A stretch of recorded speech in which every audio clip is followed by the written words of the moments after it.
un placer darles la bienvenida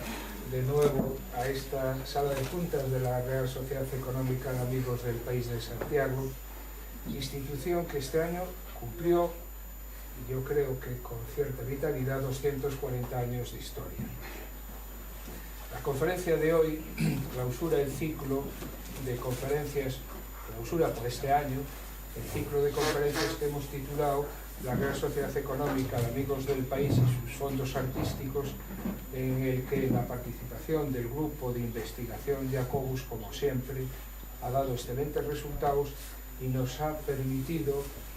analizar y divulgar un patrimonio como el nuestro, que es claramente desconocido en la ciudad. Hoy contamos con la colaboración de Ramón Izquierdo Peiró, es director del Museo de la Catedral de Santiago y una de las principales figuras en el ámbito de la investigación y conservación del patrimonio gallego. No me cabe la menor duda de que su vinculación a este ciclo aporta un valor añadido a nuestra labor de difusión de este patrimonio. Y nuestro invitado de hoy, bajo el título de La Cruz de la Inquisición, referente de un tiempo pasado, nos hablará sobre una pieza muy singular que conservamos en esta sociedad económica, la Cruz de la Inquisición de Santiago. La Cruz de la Inquisición, que forma parte de esta colección, nos conecta con un capítulo clave de nuestra historia, la de la Inquisición española. Fundada en 1478, esta institución tuvo una decisiva influencia no solo en la vida religiosa, sino también en la vida política y en la sociedad de su tiempo, dejando un legado complejo, tan complejo que todavía hoy sigue siendo objeto de discusión y reflexión. A través del estudio de esta pieza profundizaremos en el contexto histórico y en el simbolismo de este objeto, más allá de la connotación artística que pueda ofrecernos. Nos permitirá visualizar los valores, tensiones y cambios de la época. Resulta a su vez curioso o sorprendente que esta sociedad, fruto de la Ilustración, de las luces y de la razón, custodie una pieza que se asocia con la parte más oscurantista de nuestra historia. Pero bueno, esto es lo que tiene la historia. Agradezco profundamente la presencia de Ramón Izquierdo y agradezco su generosidad al compartir con nosotros su conocimiento.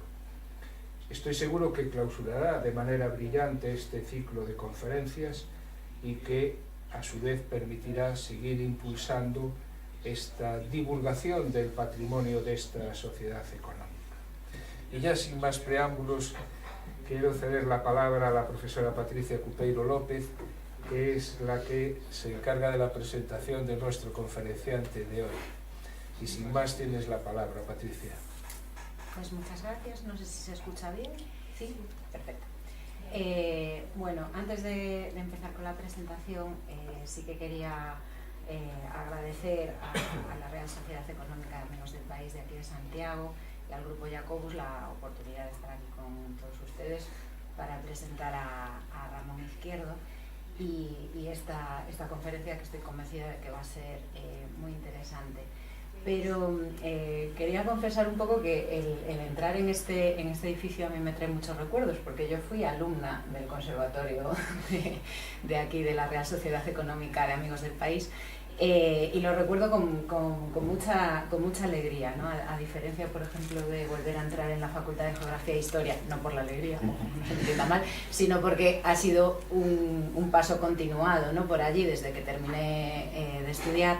En este caso fue terminar de estudiar y venir por aquí bastante poco, entonces me alegra mucho que esto se esté abriendo más, ¿no? y que estemos en este tipo de ciclos que nos permiten conocer más su historia y al mismo tiempo pues a gente que pasamos aquí muchas horas, reconectar con la institución, ¿no? Y bueno, ya sin hacer más preámbulos, porque creo que el tiempo lo vamos a necesitar, presentarles al conferenciante, a Ramón Izquierdo Peiró, que tiene, como ustedes sabrán, una dilatada trayectoria en el mundo de la museología, ¿no? Y sobre todo de las colecciones del Museo de la Catedral de Santiago, pero como es bueno hacer un pequeño resumen, ¿no? de su trayectoria, pues les comentaré un poco sus acreditaciones, ¿no? Es doctor en Historia del Arte por la Universidad de Santiago de Compostela, con una tesis doctoral que dirigió José Manuel García Iglesias, que nos acompaña,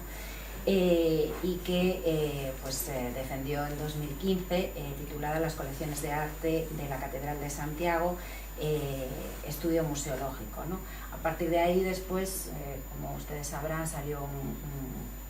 la edición de un libro, ¿no? De los tesoros de la Catedral de Santiago, que es una magnífica edición, ¿no? Pero además es licenciado en Geografía e Historia, con la especialidad de Historia del Arte, es máster en Conservación de Bienes Culturales por la Universidad de La Coruña,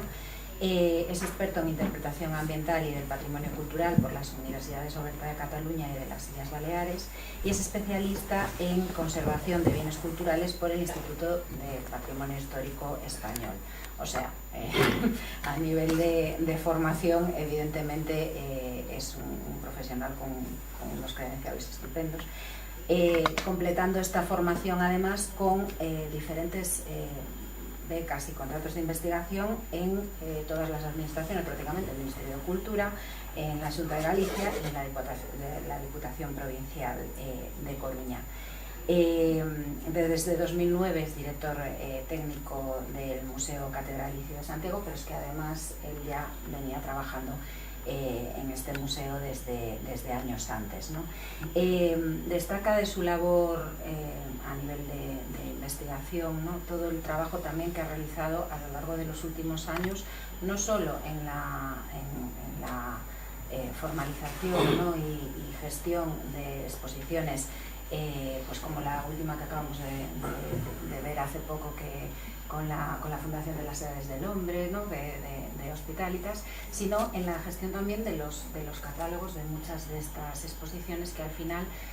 son siempre esos libros que nos acercan a las piezas y que nos permiten después, pues una vez que ya ha pasado esas exposiciones temporales, poder tener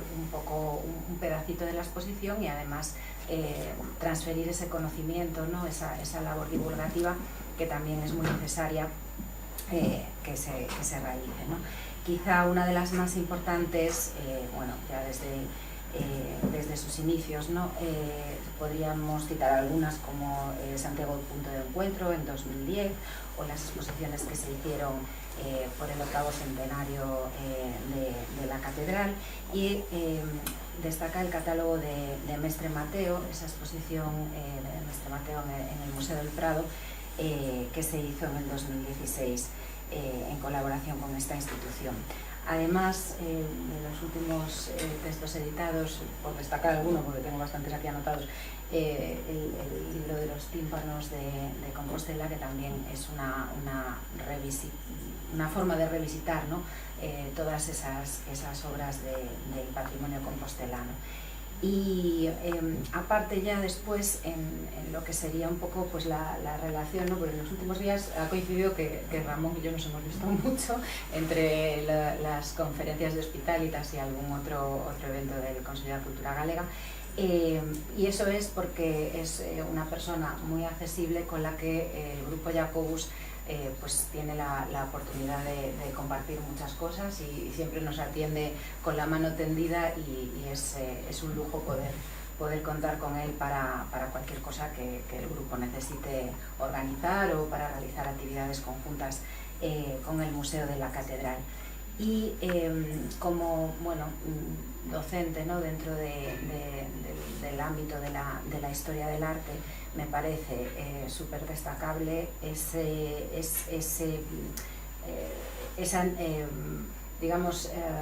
actitud proactiva porque los historiadores del arte puedan tener salidas laborales dignas, ¿no?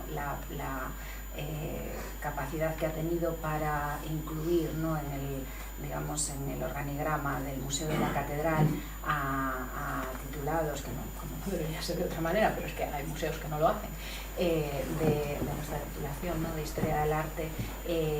me parece encomiable, destacable y que debería ser imitada por todas las instituciones que trabajan sobre todo con la conservación del patrimonio y de los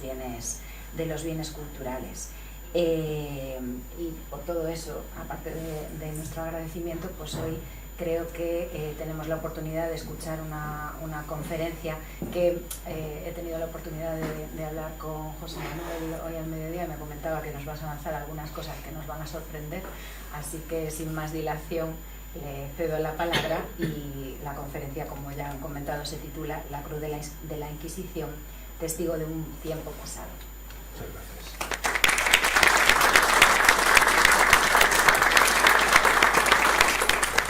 Bueno, pues muchas gracias a Patricia por su presentación y a la Real Sociedad Económica de Amigos del País por invitarme un año más a participar en este ciclo de conferencias. Felicitarla también por la organización del mismo, como bien dijo su presidente Francisco Loimil. Él concluye, pero tendrá continuidad el próximo año. Hoy de manera muy especial pues quería agradecerle a él, a su gerente, a Javier Braje, al profesor García Iglesias, que fue quien en su día me hizo la sugerencia de elegir esta pieza que da título a mi intervención, la llamada Cruz de la Inquisición, testigo de un tiempo pasado, o mejor dicho, como veremos esta tarde, de varios tiempos pasados, porque en relación con ella pues se van sumando varios temas de interés que viajan a través de la Inquisición en Compostela, de la propia Iglesia de Santiago, de las colecciones catedralicias desconocidas y del Museo Arqueológico Central de Galicia. Bien.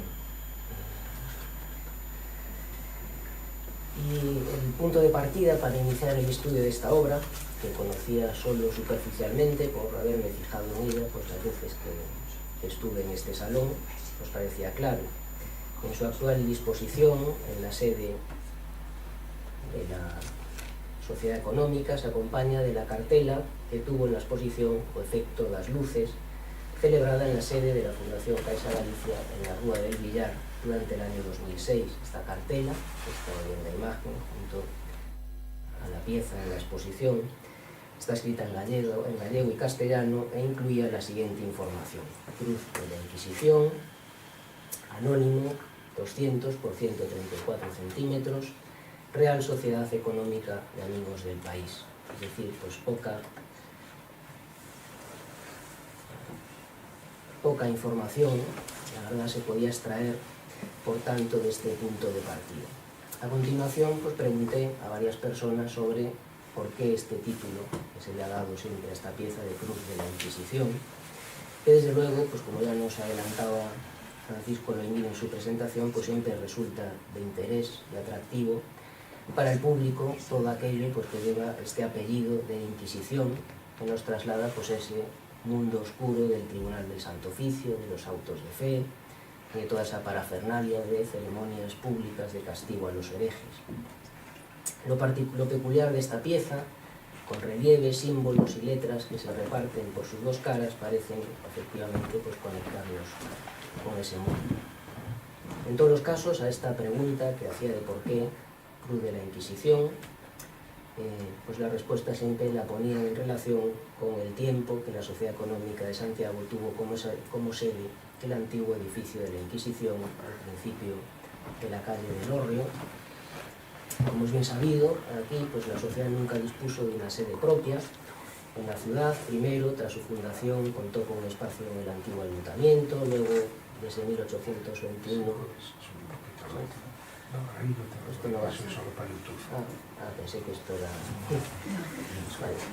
Luego, desde 1821, se instaló en el edificio de la Inquisición, donde estuvo 4 décadas, hasta que en 1861 se trasladó a San Martín Pinario, y de aquí al antiguo colegio de San Clemente, en 1883,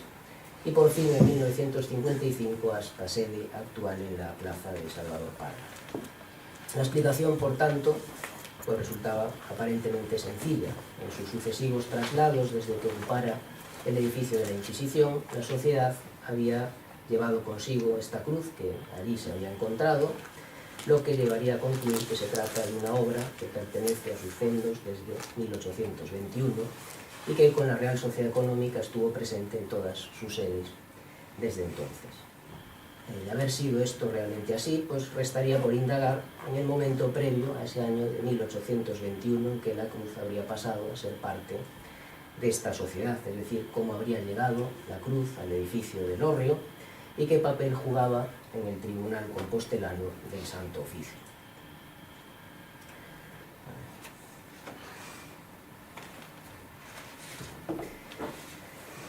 Bien, la Inquisición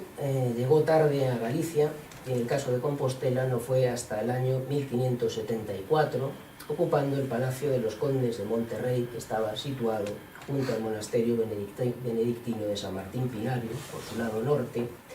en la plaza de San Miguel. Esta proximidad causó desde un principio conflictos entre ambas instituciones, benedictinos e Inquisición, de forma que, justificando la necesidad de contar con unos espacios más amplios, tras un frustrado proyecto de ampliación en San Miguel, el tribunal se trasladó en 1726 a un edificio situado extramuros, frente a la puerta de la muralla Mamua, denominada Casa de Calo o Casa Grande del Hórreo, y que era propiedad de Ignacio de la Vega y Calo, que tras ese momento pasó a ser aforado temporal de la antigua sede de la Inquisición en San Miguel, la cual además debía ser arreglada por los benedictinos y además a contar con 100.000 reales por la venta del edificio. A pesar de esto, la venta de la casa acabó en 1764 en pleito entre la familia Calo y los benedictinos con la Inquisición, y gracias a eso, la documentación de ese pleito ha permitido conocer bien todo el proceso de adaptación del edificio a sus nuevos usos, cómo estaba distribuido y otros datos de interés que fueron publicados hace ya algunos años por la doctora Paula Pita. Del proyecto de remodelación del edificio para su nueva función inquisitorial, para la que debía contar con espacios para vivienda de los miembros del tribunal y sus familias, con salas amplias para los juicios, con celdas para los prisioneros y con toda una serie de servicios complementarios, tenemos descripciones en la documentación del pleito. Sabemos que las obras se centraron sobre todo en los interiores del edificio y que empezaron en 1728 y se prolongaron hasta 1732 bajo la dirección de Fray Francisco de Velasco. En relación con este asunto, la ya citada Paula Pita pues ha señalado la posible participación en las trazas del proyecto de Fernando de Casas, recayendo en Velasco la tarea de dirigir su ejecución, aunque realmente no hay evidencias documentales que lo acrediten. Casas sí que había planteado la reforma del Palacio de los Condes de Monterrey poco antes y quizás colaborado con el benedictino Francisco de Velasco, con quien ya había trabajado anteriormente en este proyecto para la adecuación del nuevo edificio. En todo caso, toda esta información del citado pleito, con bastante planimetría incluida, que se ha conservado acerca del cambio de sede de la Inquisición al edificio que tiempo después sería sede temporal de la Sociedad Económica, no incluye, desgraciadamente, referencias a los objetos que allí se hallaban, ni a si se habían traído del antiguo o si se habían encargado nuevas piezas para el amoldamiento y dotación del nuevo edificio. Por tanto, ninguna mención a la cruz de la Inquisición que nos ocupa. Por otra parte, las denominadas cruces de la Inquisición solían ser aquellas generalmente pétreas y permanentes que se instalaban en las plazas en las que se celebraban los autos públicos de fe, un tipo de cruz que tampoco encaja exactamente en este que nos ocupa. Además, la cruz era parte esencial de la propia imagen del Santo Oficio y, de hecho, su emblema estaba presidido, como ven en estas imágenes, por una cruz generalmente verde, acompañada de la espada y la rama del olivo, un emblema que estaba presente en las fachadas de sus sedes y en los salones en los que se celebraban las audiencias. En los autos de fe, además, la de la Cruz Verde, que era colocada tras una procesión junto con el estandarte de la Inquisición, en el lugar público en el que se iba a celebrar, también tenía protagonismo la Cruz Blanca, que encabezaba junto a los clérigos la procesión que acompañaba a los relajados. Dado el fondo blanco sobre el que están pintadas las dos caras de la cruz que nos ocupa, sobre las que se dibujan diversos motivos y relieves, y a falta de piezas similares con las que establecer una comparativa, podríamos estar ante una de esas grandes cruces procesionales que encabezaban estos autos de fe, aunque la verdad, viendo su estado de conservación, no parece que haya estado mucho tiempo al exterior, y por sus dimensiones y falta de elementos de sujeción tampoco parece ser una pieza fácil para llevar en procesión. La cruz que nos ocupa es una pieza de madera tallada y policromada que presenta en realidad unas medidas algo distintas a las que señalaba la cartela a la que antes mencionaba. Esa cartela hablaba de 200 por 134 centímetros y en realidad mide 230 por 128. La diferencia se encuentra en la parte del palo de la cruz que queda oculto, embutido en su soporte, que la verdad estaba metido a conciencia y fijado de tal manera que era complicado extraerla. Gracias a la ayuda de Javier Braje, y con quien la trajimos hasta aquí para la conferencia de hoy, de Manuel Tajes, miembro del equipo de mantenimiento de la catedral, conseguimos finalmente sacarla, medirla correctamente y además descubrir en la parte inferior, esa que queda oculta bajo la base, algún elemento importante que luego comentaré. Mantiene sus bordes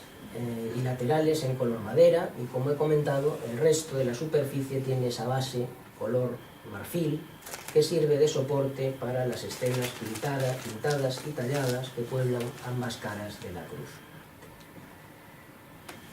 Y vamos a ir recorriendo un poco cada una de las escenas que nos presenta. En su anverso, una expresiva imagen del crucificado en relieve policromado, situado en la parte central, muy expresivo, a lo que sin duda ayudan esas manchas de pintura roja que simulan la sangre y que tiene ciertos detalles incluso orientalizantes que casi hacen pensar en un Cristo de marfil. Esto se corona en la parte superior con la cartela del INRI, que está organizada en dos registros. En los extremos de los brazos de la cruz se disponen sendos relieves policromados. A la izquierda del espectador, los Reyes Magos portando sus regalos en las manos y una estrella dorada, y al otro lado, de izquierda a derecha, San Francisco, Santa Bárbara o Santa Clara, no lo tengo muy claro, y San Antonio de Padua. Por tanto, una y otras escenas y devociones propias de Compostela. Los magos, los primeros peregrinos de la cristiandad, que estaban presentes desde el trascoro del maestro Mateo en muchas portadas de la ciudad y que contaban con un ceremonial particular en la celebración de la Navidad compostelana. San Francisco, con la tradición de su peregrinación a Santiago y la fundación de su convento. Santa Bárbara, que en 1731 había intervenido milagrosamente para salvar la catedral de una tormenta, o casi quizás más bien Santa Clara, que también se representa con estos mismos atributos y que en este caso completaría un trío de santos de carácter franciscano, y San Antonio, que cuenta también con especial devoción en la ciudad desde finales del siglo XVII, cuando se encargó su imagen para la capilla que en la actualidad lleva su nombre en la catedral. A los pies del Cristo, también en relieve policromado, la imagen de la Virgen Dolorosa, propia de los ciclos de la Pasión, y más abajo, San Miguel venciendo al demonio. Y entre medias de estas dos últimas escenas, tres iniciales pintadas, CMB, que se repiten también grabadas en uno de los laterales de la cruz junto a los anagramas de Jesús y de María. Le he dado muchas vueltas a estas iniciales que tienen tanto protagonismo y con la ayuda del canónigo archivero de la catedral, Francisco Guide, concluimos que podría tratarse del anagrama Christus Mansio Benedicat, Cristo bendiga esta casa, que todavía se utiliza sobre todo en el ámbito germánico. La doble presencia de estas iniciales junto a las imágenes y los anagramas de Cristo y de María, pues podría ser una alusión, por tanto, al lugar al que estaba destinada esta cruz, si hacemos caso a la tradición, a la casa de la Inquisición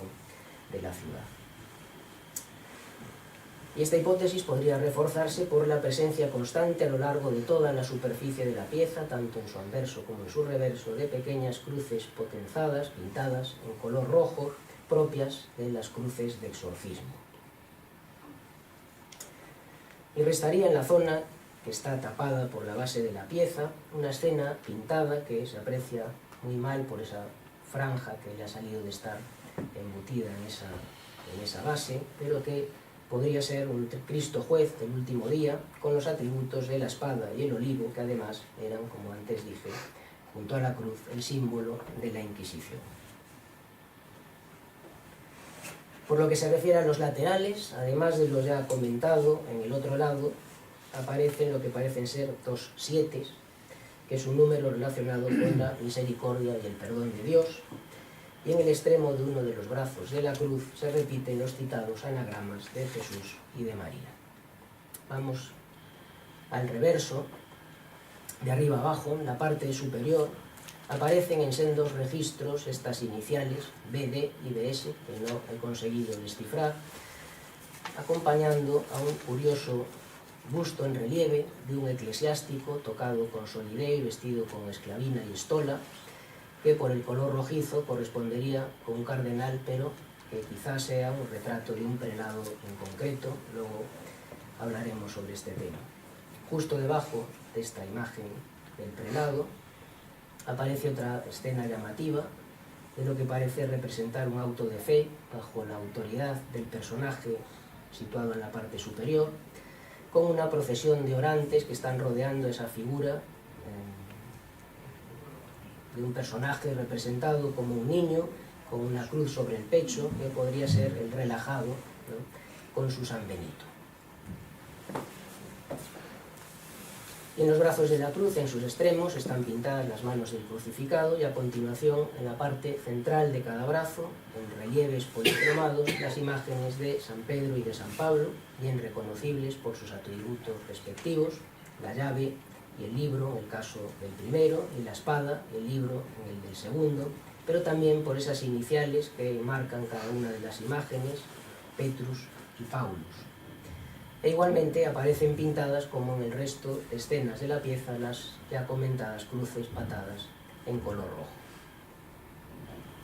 A continuación, bajando por el palo de la cruz, aparece pintado el Sagrado Corazón, que es propio de las cruces del perdón, y justo debajo, los 2 pies del crucificado, el derecho arriba y el izquierdo abajo. Le sigue en sentido descendente el relieve policromado de Santiago, con atributos de peregrino, báculo y esclavina, con una venera a cada lado, con los pies sobre el orbe y más abajo la inscripción que lo identifica, S. Jacob. A continuación, ya en la parte inferior del reverso de la pieza, la paloma del Espíritu Santo, que está ascendiendo a los cielos, y el triunfo de Cristo sobre la muerte, acompañado por las 2 Marías, dispuestas como orantes a cada lado, situados sobre una cueva en cuyo interior se encuentra el infierno, con los condenados ardiendo en la hoguera. Y le siguen unas curiosas letras dispuestas en varios registros. Más arriba, Isma IOH, lo que se podría aludir a un nombre, firma del autor o del donante, que se podría transcribir como Ismael Johannes.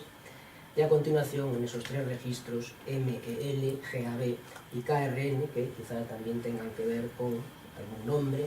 o con alguna otra cosa. Y de todo ello, el dato más relevante es el que precisamente se hallaba oculto bajo la base de la pieza, una fecha dispuesta en 2 registros, 1745, que, como veremos más adelante, resulta clave a la hora de identificar la pieza y rastrear su historia y su posible origen. Tendría pues sentido que, tras una serie de escenas y símbolos relacionados con la cruz, la crucifixión,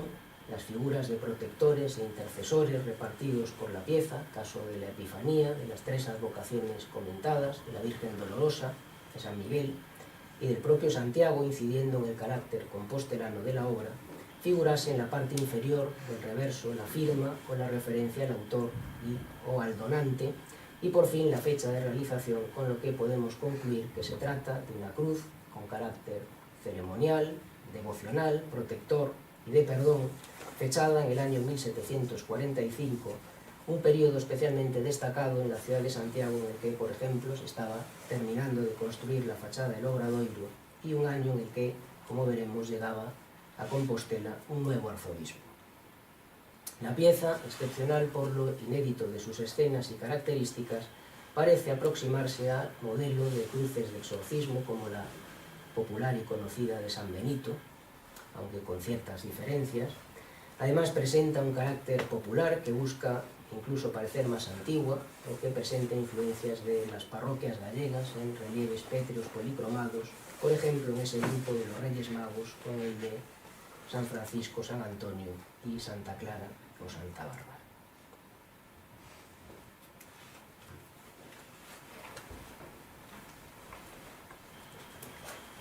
Bien, como decía, en 1745 llegaba al gobierno de la diócesis un nuevo prelado. En febrero de este año fue promovido al arzobispado de Santiago Cayetano Gil Taboada, entonces y desde hacía 10 años obispo de Lugo. Un repaso a su biografía y a su especial relación con Compostela y su catedral nos aporta datos muy interesantes que permiten poner su figura, muy desconocida frente a la de otros prelados de su época, en relación con esta cruz que nos ocupa. Natural de la parroquia de Barcia, en tierras del Deza, donde impulsaría la construcción de la iglesia de Donsión, pertenecía a una destacada familia de la zona y tuvo una cuidada educación que le llevó a estudiar filosofía y jurisprudencia en la Universidad Compostelana, en los colegios de San Jerónimo y de Fonseca, colegio del que llegó a ser rector. Posteriormente se trasladó a Valladolid, donde continuó sus estudios en el Colegio Mayor de la Santa Cruz. A continuación siguió a su tío, Felipe Antonio Gil Taboada, que entre otros cargos fue comisario general de Cruzada, presidente del Consejo de Castilla, obispo de Osma y arzobispo de Sevilla. Y coincidiendo con este último nombramiento, en 1720, Cayetano Gil Taboada se trasladó a esta ciudad, en la que entre otros cargos fue canónigo de su catedral, provisor y gobernador de la diócesis y, un dato muy relevante para el caso que nos ocupa, fiscal de la Inquisición. En 1725, 3 años después de la muerte de su tío, Cayetano Gil Taboada fue nombrado inquisidor de Sevilla y al mismo tiempo se trasladó a Santiago, donde fue nombrado canónigo de la catedral. Fue entonces cuando el inquisidor general permutó su puesto de Sevilla por el de Compostela, pasando por tanto a ser inquisidor del Tribunal del Santo Oficio de Santiago. Además, poco después recibió el encargo de administrador del Grande y Real Hospital fundado por los Reyes Católicos, cargo que tenía gran importancia en aquellos tiempos. Resulta relevante, además del cargo de inquisidor del Tribunal Compostelano, el momento en el que esto se produce, coincidiendo con el encargo a Fernando de Casas, con quien habría de colaborar más adelante, del frustrado proyecto de ampliación de las instalaciones de la Inquisición en San Miguel y el posterior y casi inmediato traslado a su nueva sede en la Casa Grande de Calo, el edificio que esta institución permanecería hasta su desaparición y donde poco después se asentaría temporalmente la Real Sociedad Económica de Amigos del País. En 1835, terminada la rehabilitación de la nueva sede de la Inquisición en Santiago, Cayetano Gil Taboada fue promovido por Felipe V al obispado de Lugo, destacando para ello su gran prudencia, sus acrisoladas virtudes y su profunda ciencia. Y aunque inicialmente renunció a ese cargo, acabó siendo nombrado obispo de Lugo en noviembre de 1835.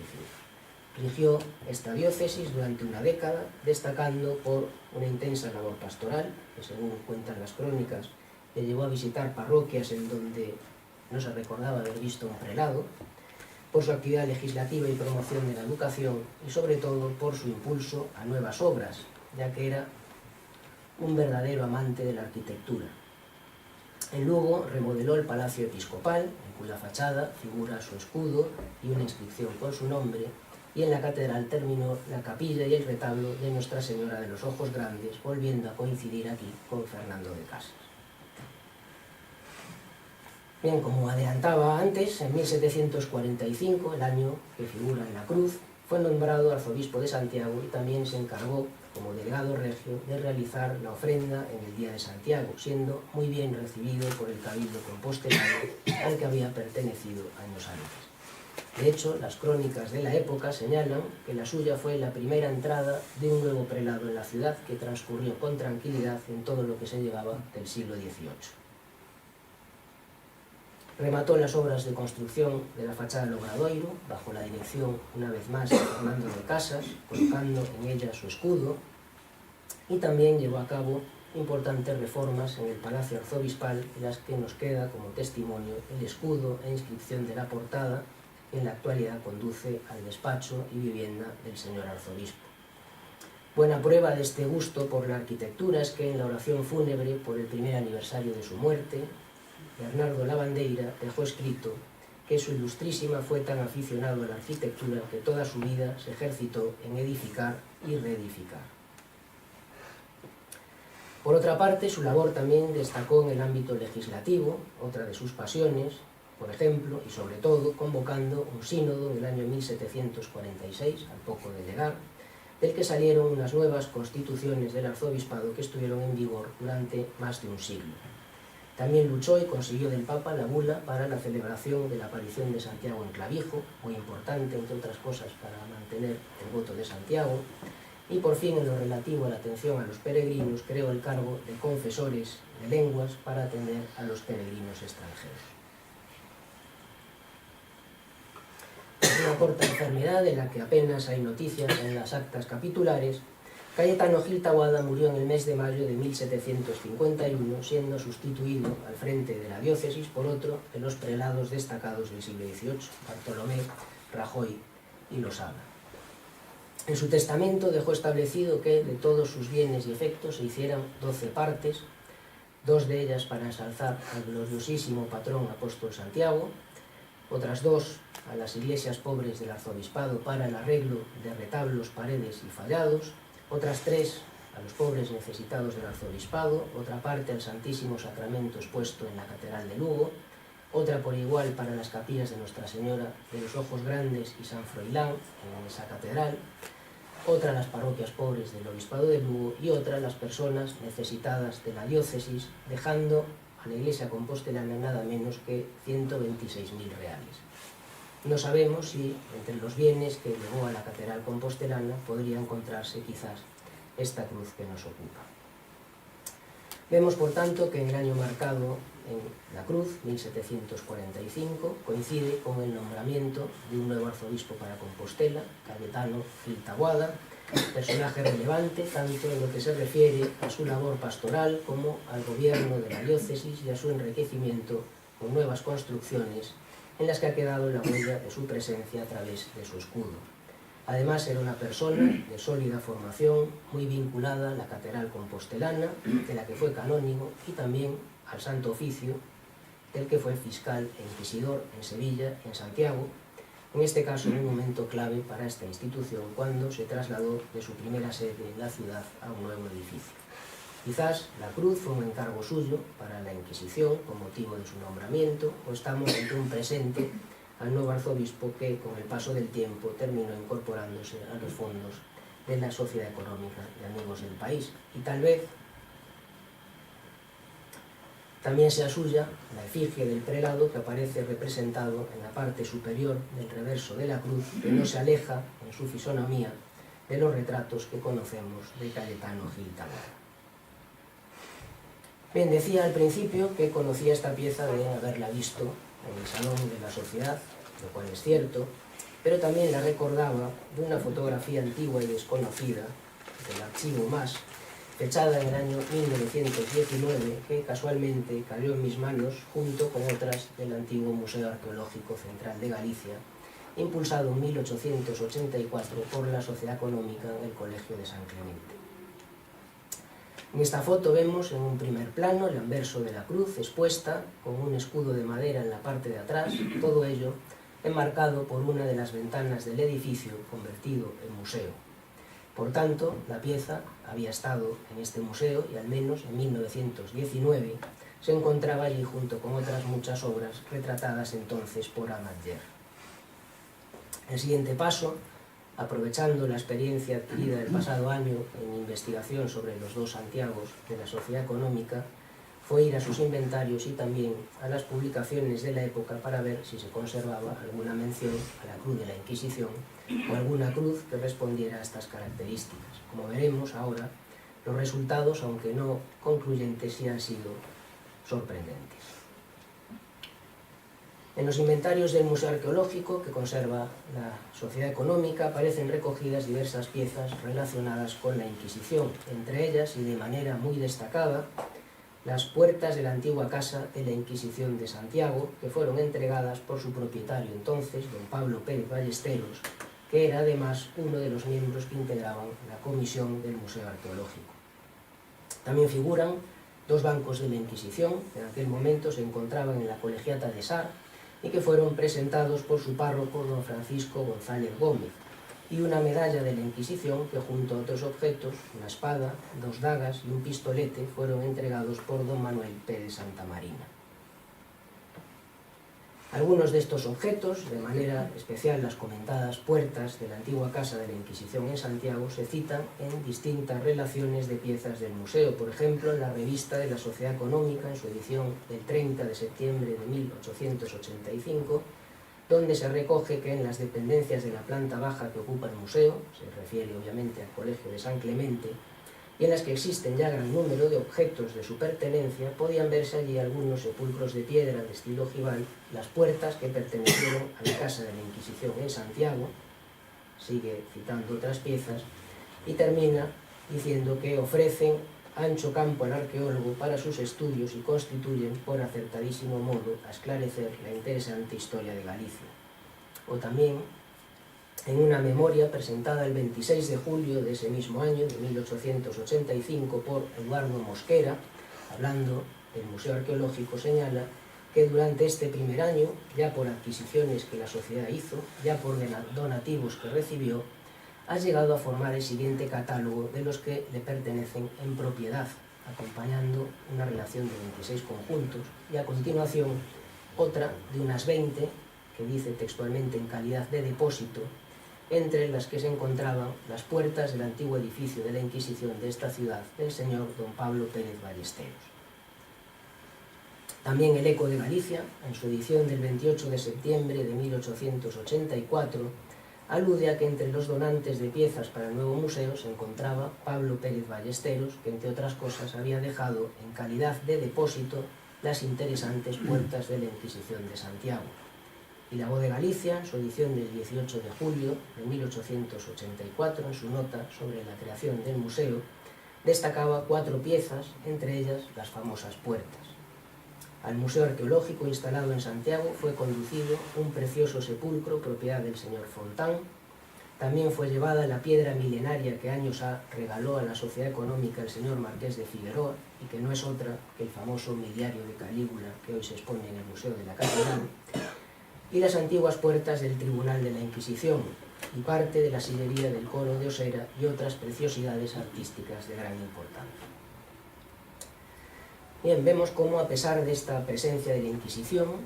en ninguna de estas fuentes consultadas, ni en los inventarios de la sociedad, ni en las listas de piezas destacadas en distintas publicaciones relacionadas con los orígenes del Museo Arqueológico, se cita cruz alguna procedente de esta institución, algo que resulta llamativo, pues sí se ponen en valor de manera repetida e insistente las puertas que habían pertenecido a su sede o los 2 bancos que estaban en la Colegiata de Sar. En cuanto a ese gran escudo, que en la foto se ve expuesto tras la cruz del museo, en el museo, no hay duda de su origen e identificación, que fueron recogidos por Bernardo Barreiro en su continuación de la relación de objetos expuestos en el mismo, publicada en Galicia Diplomática, en que cita: Un gran escudo de madera tallado y pintado se ve a continuación y es recuerdo del arzobispo don Juan de San Clemente y Torquemada, quien mandó construir el palacio que hoy se haya establecido el Museo Gallego, y debió servir dicho escudo para adornar la puerta principal. En la solución, aparte del enigma de la Cruz de la Inquisición, un dato fundamental para su estudio se encuentra precisamente en la primera relación de objetos expuestos en el Museo Arqueológico Gallego, que publicó Bernardo Barreiro en su Galicia diplomática el 18 de julio de 1884, recién inaugurado el museo. Nos dice en una de sus páginas que la Inquisición se halla muy bien representada. Las puertas de 3 hojas unen a su mérito histórico y filosófico una riqueza de ornamentación muy apreciable como perteneciente a aquella época, en que arrojada de las casas del conde de Monterrey por los frailes de San Martín Pinario, tomó posesión de su nuevo edificio fuera de la Puerta de la Mámora, siglo XVII. Esto parece indicar que las puertas pertenecían, o que se equivocó de siglo, o que las puertas pertenecían a la sede inicial de la Inquisición y no a la nueva, a la que, como se ha comentado, se trasladó en el siglo XVIII. Que también recogía aquí el dato ya referido de que las puertas pertenecían al señor Pérez Ballesteros. A continuación sigue la relación de Barreiro. Los bancos del Santo Oficio, con su escudo de armas, pertenecen a la parroquial de Sar y han sido proporcionados por su ilustrado rector y suscriptor nuestro, don Francisco González Gómez. Continuaba la relación con las cadenas que, marcando la jurisdicción del hospital fundado en Santiago por los Reyes Católicos, tenían el privilegio de conceder a quienes a ellas se acogiesen el indulto de la pena de muerte, señalando a continuación un dato sorprendente. Sobre la cadena hay una gran cruz de madera con los bajos relieves y pinturas curiosísimas de San Miguel teniendo arrojado a Satanás, la Santísima Virgen, el crucifijo, etc. Es del excelentísimo Cabildo y tiene por uno de sus lados las iniciales CMB y por otro la fecha 1745. La descripción de la pieza, desde luego, no deja lugar a dudas. Se trata de nuestra cruz, y por lo que se dice, pertenecía entonces al excelentísimo Cabildo. Ninguna mención a relación alguna con la Inquisición, algo que resulta chocante, pues apenas unas líneas antes se destacaban aquellas piezas que habían pertenecido al Santo Oficio. Y sin tantos detalles, la comentada memoria de Eduardo Mosquera, publicada un año después en la Revista de la Sociedad, también recoge en aquella relación de piezas que habían pasado a pertenecer al museo como depósito, una cruz de madera con bajos relieves y pinturas muy antiguas, del excelentísimo Cabildo de la Santa Iglesia Catedral. También en el inventario de piezas cedidas al museo para su exposición inaugural del año 1884, en la relación del día 17 de julio y con el número 37, se encuentra el listado de obras procedentes de la Catedral Compostelana aportadas por el canónigo López Ferreiro como delegado del Cabildo, algunas de ellas verdaderamente significativas. Voy a leer la lista completa. Un cuerno de caza, modelo de don Pedro Carrillo, 8 tapices, el pie del tenebrario, una cruz de madera, que con seguridad se trata de la que nos ocupa, una estatua del siglo XI, otra de un ángel del siglo XIV, 2 relieves del siglo XII, 4 figuras del siglo XI, un trozo de columna del siglo XII, una virgen de mármol, siglo XV, Santa Ana del siglo XV, la péndula del reloj de la catedral, de ella hablamos el año pasado, otra estatua del siglo XII, rosetón del mismo siglo, 2 estatuas del siglo XI, crucifijo de hierro, un pedazo de obsidiana, que es la única que se me despista de las que hay ahora en la catedral, 2 estatuas del siglo XI, una capa fluvial. Curiosamente, en los listados del inventario de los años 1885 y 86, en que se volvieron a aportar piezas, se repiten algunas de las que figuran en esta relación, pero ya no va a aparecer la cruz de madera, que por lo que se ve se quedó en depósito permanente en el museo en 1884. Sobre todo este proceso de cesión de piezas y colaboración del Cabildo Compostelano en la creación del Museo Arqueológico de Galicia se conservan noticias en el archivo catedralicio, especialmente correspondencia entre la Sociedad Económica y los responsables de su museo y el Cabildo, así como las actas capitulares en las que se consignan los nombramientos sucesivos a López Ferreiro como delegado capitular en todo lo que tuvo que ver con las aportaciones de obras de los fondos catedralicios. Sin embargo, en ningún caso se hace alusión a piezas concretas, ni éstas aparecen relacionadas por ninguna parte. Se dejaba a López Ferreiro como miembro de la propia comisión impulsora del museo y como persona inteligente en estos asuntos, textualmente, absoluta libertad para realizar la selección de aquellas que considerase más adecuadas para su exposición en el museo en representación de la catedral, dice algún acta capitular, para mayor gloria y honor de esta basílica, especificando, eso sí, que debían ser objetos sin servicio en la basílica, es decir, que no tuviesen usos litúrgicos. Por fin, los inventarios de la Sociedad Económica también recogen, a partir del año 1886, la devolución a la catedral de algunas de las piezas que había cedido para su exposición en el museo. Sin embargo, más allá de aquella referencia en la relación de objetos entregados por López Ferreiro, en julio de 1884, la cruz de madera procedente de la catedral no vuelve a aparecer citada. Obviamente, se quedó en el museo, por la fotografía mostrada seguía allí en 1919,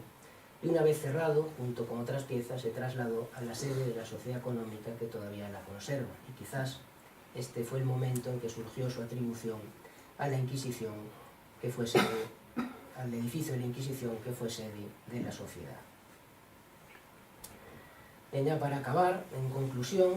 los fondos artísticos de la Sociedad Económica de Amigos del País de Santiago cuentan con una interesante cruz de madera tallada y policromada que tradicionalmente se ha atribuido a la sede de la Inquisición en la ciudad desde 1726, situada en la Casa Grande del Hórreo, donde estuvo temporalmente entre 1821 y 1861 esta sociedad. Sin embargo, aunque muchas de sus escenas parecen relacionar el programa iconográfico con la labor del Santo Oficio, sobre todo la sucesión de cruces patadas pintadas de rojo a lo largo de toda la pieza, y lo que podría ser la representación de un auto de fe en la parte central de su reverso, no tenemos evidencias documentales que acrediten su pertenencia a la Inquisición ni tampoco sus posibles usos ceremoniales para la misma. Se trata de una pieza muy curiosa por sus escenas, que nos lleva sobre todo al mundo popular gallego, reinterpretando motivos iconográficos que seguramente tengan que ver con el promotor o destinatario de la pieza y con sus usos. No se ha localizado ninguna obra similar para establecer comparaciones, aunque sí parece tener que ver con cruces de exorcismo y de perdón, por lo que resulta claramente vinculable a la Inquisición. La cruz presenta en su reverso lo que parece ser el retrato de un prelado que podría estar dirigiendo la ceremonia del auto de fe, que está situada justo debajo del mismo. También presenta una fecha en su parte inferior, desconocida hasta ahora por estar oculta en la base que sujeta la pieza, con el año 1745, que coincide con el nombramiento de Cayetano Gil Taboada como arzobispo de Santiago. Este arzobispo era una figura ilustrada, procedente de una notable familia de la comarca de Leza, con sólida formación, y un tío que fue obispo de Osma y arzobispo de Sevilla. Cayetano Gil Taboada fue, entre otras cosas, inquisidor en Sevilla y en Compostela, en este caso entre 1725 y 1735, cuando fue nombrado obispo de Lugo, período que coincide con el traslado de la Inquisición a una nueva sede en la ciudad, y además era una persona muy aficionada a la arquitectura y con notable actividad constructora, legislativa y pastoral. Por todo ello, en mi opinión, cabría poner en relación la cruz y su realización con el nombramiento de Cayetano Gil Taboada como arzobispo de Santiago, tal vez como regalo conmemorativo, como pieza para el ceremonial de entrada del prelado en la ciudad, etc. No se conservan referencias al respecto, aunque sí se sabe que fue un prelado muy bien recibido en el cabildo, de que él había sido miembro antes de ser nombrado obispo de Lugo. Por otro lado, como es bien sabido, la cruz es un elemento fundamental en el ceremonial relacionado con los obispos. Por ejemplo, en el edicto para la procesión y principio del sínodo, publicado en junio de 1746, dentro de las nuevas constituciones sinodales del Arzobispado de Santiago por Gil Taboada, se hace constar, independientemente de la cruz arzobispal, que se cita aparte,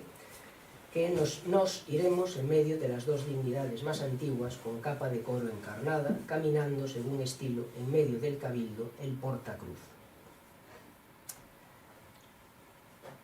Saltamos al año 1884, cuando la Sociedad Económica Amigos del País de Santiago se encontraba, con motivo de su centenario, preparando la apertura de la exposición inaugural del Museo Arqueológico Central de Galicia. Su presidente se dirigió al Cabildo en varias ocasiones solicitando su colaboración mediante la cesión de piezas de sus fondos artísticos no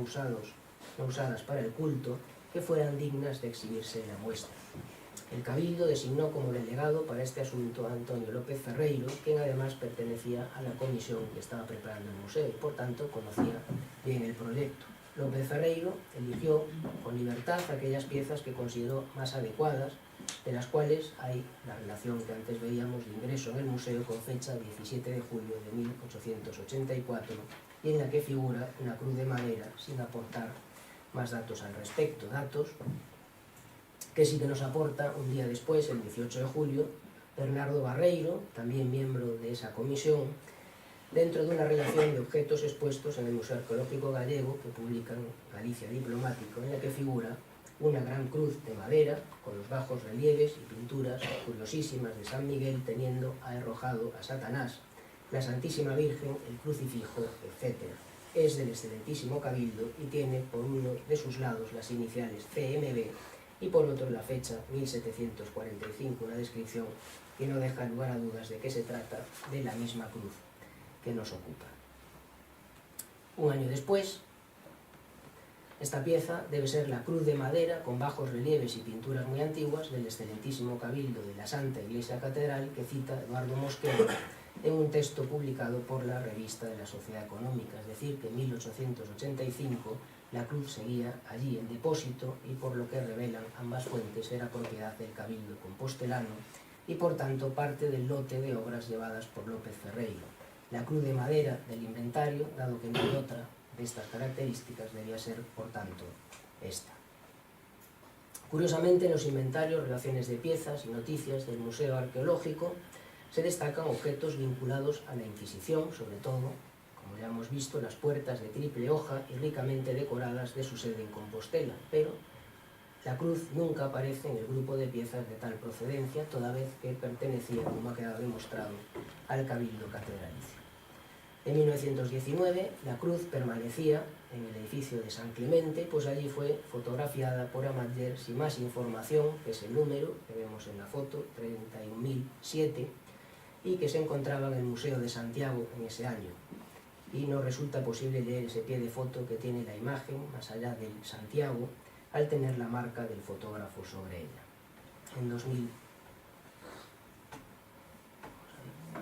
En 2006 la pieza formó parte de la exposición O efecto das luces en la Fundación Caixa Galicia en Santiago, donde se presentaba con el título Cruz de la Inquisición, perteneciente a la Sociedad Económica de Amigos del País de Santiago, en cuya sede se conserva, aquí la tenemos, probablemente desde el cierre del Museo Arqueológico Central de Galicia. Con todo ello, podría tratarse, como he comentado, una cruz conmemorativa o ceremonial relacionada con el arzobispo Cayetano Gil Taboada y a través de este, por su labor como inquisidor en la ciudad, con el Santo Oficio. Quizá por estos usos ceremoniales, o tal vez a través del legado testamentario de este arzobispo en la catedral, pasó a engrosar las colecciones artísticas de la catedral, pues en 1884 pertenecía al Cabildo. Puede, como me sugirió el otro día el profesor García Iglesias, que al tratarse de una pieza, entre comillas, políticamente incorrecta, por esta relación con la Inquisición, y dado que además no era artísticamente notable, ni tenía uso litúrgico, López Ferreiro viera en el museo la ocasión propicia para, el tiempo que colaboraba con este, liberarse de esta pieza y que no se relacionase con la catedral compostelana.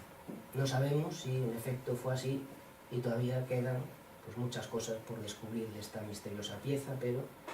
creo que al menos con lo expuesto esta tarde pues se ha aclarado un poco toda esta niebla que se cernía sobre la cruz de la Inquisición. Muchas gracias.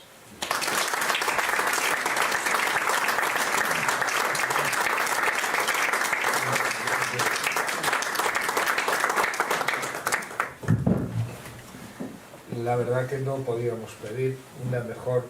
conferencia de clausura de este círculo. Yo no sé si hay alguna pregunta, pero si no, lo primero es agradecer la colaboración desinteresada de los dos que estáis hoy en esta mesa. Y aparte de poner el broche de oro hoy, quiero resaltar el esfuerzo de todos los que han participado en este ciclo, puesto que no solo ha captado el interés académico y cultural local, sino que piezas por ellos analizadas han llegado a exponerse en las Edades del Hombre y en el Museo del Prado de Madrid a lo largo de este año. Bueno, si sirve de medida, es una buena medida del éxito y del esfuerzo que realizó este equipo humano. Por lo tanto, en nombre de la Junta Directiva, quiero agradecer a todos los que habéis participado tan activamente en el ciclo y a su coordinador, José Manuel García Iglesias, el buen trabajo realizado. Y también quiero confirmaros que no es el final, es un punto y seguido. El ciclo continuará el año que viene con savia nueva, joven y muy prometedora. El próximo año lo coordinará Vilena Cortés López y que estoy convencidísimo que lo hará francamente bien, o muy bien, sin lugar a dudas. Y ya para ir rematando, bueno, la próxima conferencia de este ciclo se impartirá el año que viene, por supuesto, ya está todo programado, la impartirá el profesor Juan Monterroso, que nos acompaña hoy, versará sobre el retrato de Carlos III que tenemos presidiendo la sala. Antes, en el otro ciclo que también programamos por años naturales enteros, que es el de Compostela 2023-2027, presente y futuro, que será el 29 de enero, contaremos con una conferencia de Paco Vázquez, exalcalde de La Coruña y es embajador en el Vaticano. Dentro de unos días haremos la presentación oficial de todos los ciclos que tenemos programado y bueno, agradecerles que hayan decidido estar hoy con nosotros y feliz Navidad a todos. Muchas gracias.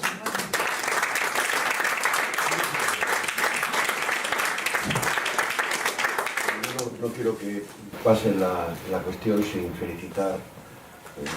muy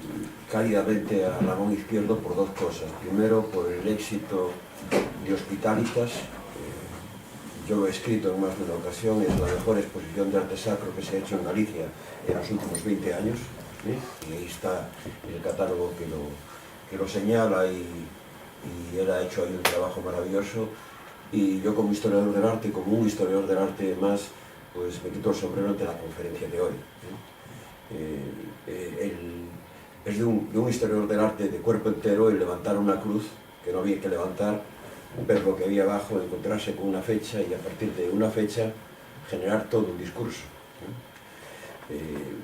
Evidentemente yo le querría hacer una pregunta que también yo me pregunto, claro está. Y es que,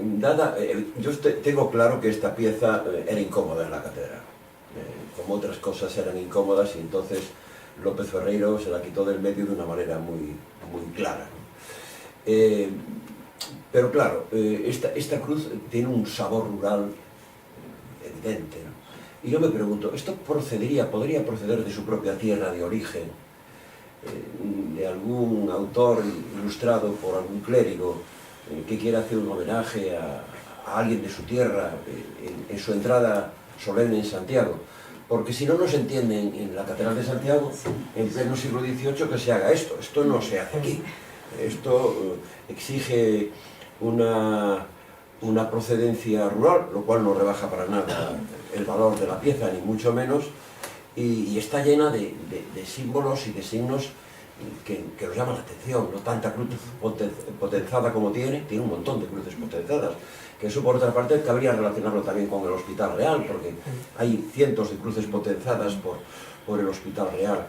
Es muy enigmática, hemos hablado estos días mucho, Ramón y yo, de esta cruz, esa presencia entre dos franciscanos de esa señora que no es ni franciscana y deja de serlo, es muy complicada. También puede entenderse desde una licencia dentro de lo que es la iconografía tratada desde un punto de vista rural, pero no deja de ser una cruz asombrosamente sorprendente, que Ramón nos ha dado muchas luces sobre lo que hay ahí. Yo, por ejemplo, de las cosas que ahora entiendo de la cruz es la policromía que tiene. Ahora es muy fácil decir que es una policromía del 18, pero evidentemente antes de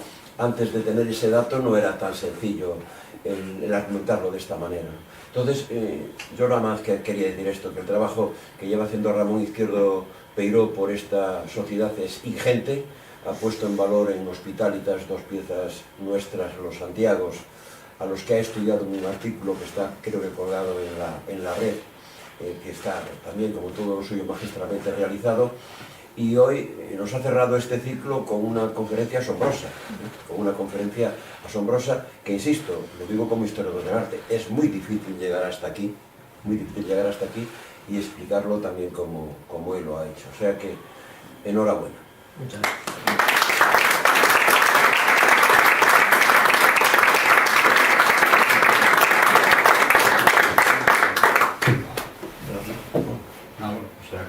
Por apelación. Claro, yo igualmente felicitarte por el trabajo, por la capacidad de relacionar la obra, por revelar algo que yo creo que también es muy importante, ¿no? Que es esa importancia que tienen las fuentes primarias, por una parte, y una fuente que yo creo que está prácticamente sin explotar, como es, por ejemplo, Galicia diplomática, las propias memorias de la Real Sociedad, porque nos revelan una cultura también museística que no hay en otros momentos, ¿no? Por lo tanto, nos están aproximando un poco a las ciernes de lo que después van a ser todos los proyectos de exposiciones, museos, e incluso museos que no se han llegado a hacer, que se deberían hacer, como el propio Museo Diocesano, ¿no? que faltaría. No lo he mirado todavía, o sea que tendría que pararme a pensarlo. Por ejemplo, la presencia de las manos, el corazón y las llagas de Cristo en general, a lo mejor también tienen que ver con la simbología franciscana. Después hay un grabado, el 17, en donde la representación de Cristo crucificado se hace simplemente a través de los estigmas y fusionando las dos figuras, la de Cristo y la de Santiago. Estando San Antonio y San Francisco, no sería raro. La cruz potenzada en sí misma también tiene que ver con los franciscanos, con lo cual esa relación igual que veo clara, que sea o no el retrato de Cayetano Gil de Taboada, tiene que ver con él, si no es muy difícil justificar esa cruz en otro lugar, ¿no? Sería interesante hacer el análisis de la pintura blanca, porque me imagino que al final será Rayán, muy probablemente, ¿no? Con lo cual yo creo que da muchísimo juego y da para la conferencia, para la ficha del museo, y yo te animaría a sacarla también en un nuevo artículo. Sería una pena que esto no quedara, porque al final seguramente la otra pieza que nos falta es que este tipo de cruces aparezcan en otros lugares, y no sería tan raro, ¿no? Y de pronto empezará a lanzar que hay un tipo de manifestación. Estoy buscando mucho y lo encontré. Claro. No, pero por eso, la cuestión es lanzarlo, y es como lanzar una botella, ¿no? Con un mensaje, a ver quién la recibe. Normalmente el que la recibe no le da importancia y tira la botella, pero bueno, el caso es que la lea. Enhorabuena. Gracias. Muy bien, pues muchas gracias.